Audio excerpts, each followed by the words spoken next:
How you doing? We're here with another capital update video, and today we're lucky to have Senator John Kissel, who is Senate Republican, who's been here.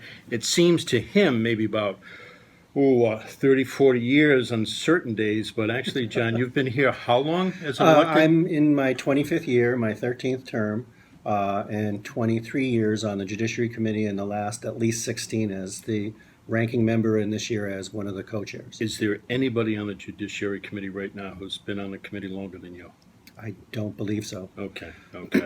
That's I mean, it's incredible. There's only a handful of people in the building that have But been in the yeah, legislature as long that's as me. that's So. true. I think people have been gotten rid of in one shape or form, or said, "Oh, geez, one more session. Who Yeah, knows?" that's Would you go to undergrad?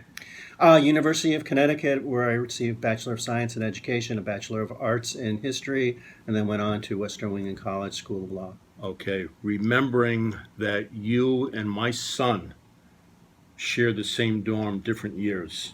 Terrier? That's it. All right, That's great it. dorm. Freshman year, yeah. So actually, he used to play basketball in the back with Kyle Abercrombie, Representative Abercrombie's son. Oh, wow, Which great. they didn't realize until later. So we have changes up here this year. There is actually an 18, as of this week, an 18 to 18 tie That is again. correct. How do you think that's going to? I mean, you've never experienced anything that close before. You've always been the Well, Republicans. Until like 15 years ago or so with Del Eads, the Republicans had the majority, but Yeah, I actually served 2 years in the majority back in the mid 90s, where I was chairman of the General Law Committee, sat on the Judiciary Committee. Tim Upson was chairman that year. Okay. He's now Judge Upson. Judge Upson. I was vice chair of public health. So this is a little different because neither side, Democrat nor Republican, have a clear majority. Nancy Wyman can break ties, but it's allowed us to have more collegiality. I work very closely with Chairman Tong and Chairman Doyle, as well as Ranking Member Rabimbis, and we work a lot of things out well in advance. So hopefully not too many tiebreakers in the Senate on judiciary bills, but you just never know. Right. What do you think are possibly going to be the biggest discussions that you're going to have in the Senate? In the Senate, it's going to be the budget, and anything related to the budget are huge issues. For Judiciary Committee, we are scheduled to have a hearing on recreational marijuana. I would anticipate Okay. a lengthy hearing on that. Pro and con, we have some proposals regarding showing your gun permit, The carry permit your bill. carry permit, and so there's been an awful lot of attention on that, pro and con. So I would anticipate a long hearing on that. Just next week, or in the next few weeks, we'll have bail reform proposals. Some offered by the governor.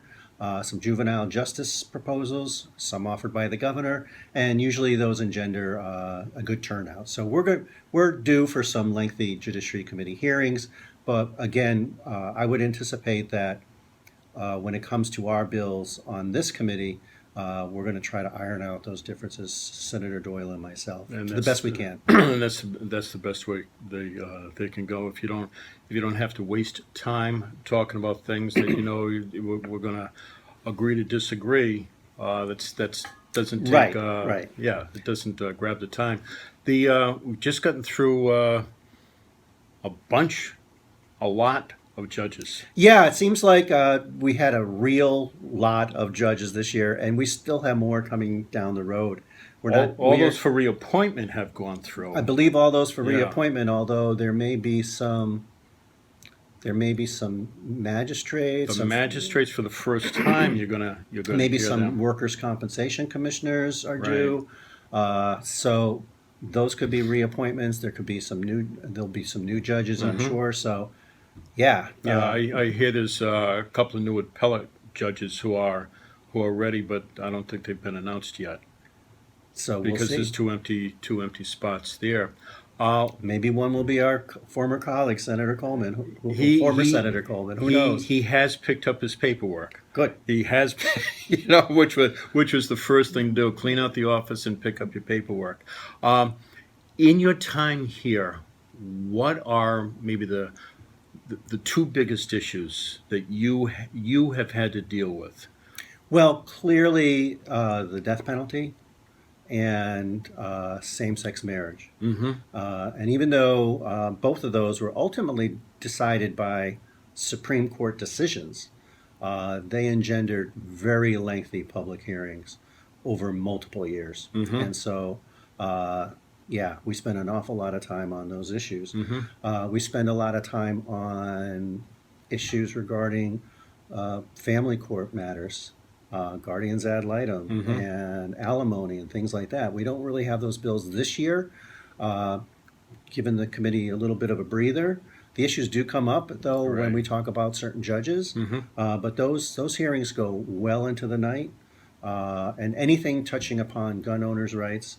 Last year, the last couple of years, we had very lengthy hearings on temporary restraining orders and how they may or Right. may not impact people's constitutional rights. So anytime this committee touches upon anything in the state or federal constitutions, people come out and articulate their positions for or against.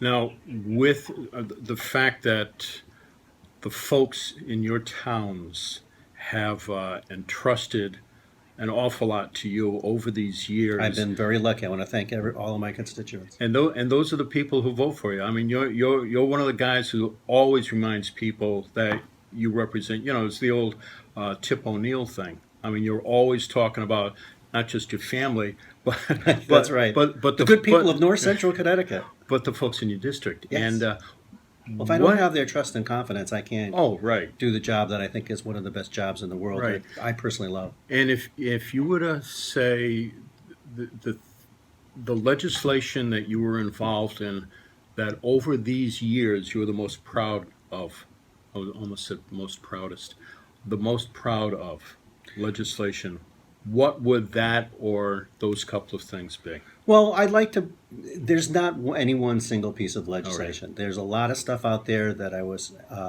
delighted to see not pass, and I think Well, that's being an effective important. legislator, that's part of the job here, not having bad bills get passed, but also trying to make good bills even better. Yeah. And there are bills that I did not support, but I made better. For example, on decriminalizing marijuana, I did not support that, but I said the notion that you're going to throw a minor in prison because they unlawfully use marijuana, it's never going to happen in real life. So I said the thing that young people are most proud of having and do not want to see any restrictions on is their driver's license. And so if the penalty for unlawful use of marijuana by a minor is loss of a license, I can see a judge imposing that, and I can see that affecting behavior of young people. And so I raised that issue. It got incorporated into the bill, so I'll take credit for that, but then I still voted against the bill. Oh, well, So sometimes that's how it works around right. here. Oh, too. absolutely. Well, we have run out of time. Actually, we have gone over time, but that's fine. And I would love to, if it's okay with you, come back later in the session Absolutely. and sit down and chat some more. Been a great guest. Bill, always a pleasure. Senator John Kissel. Hi to the Bar Association members, Vincent Pace. Okay, thank you very much. My pleasure.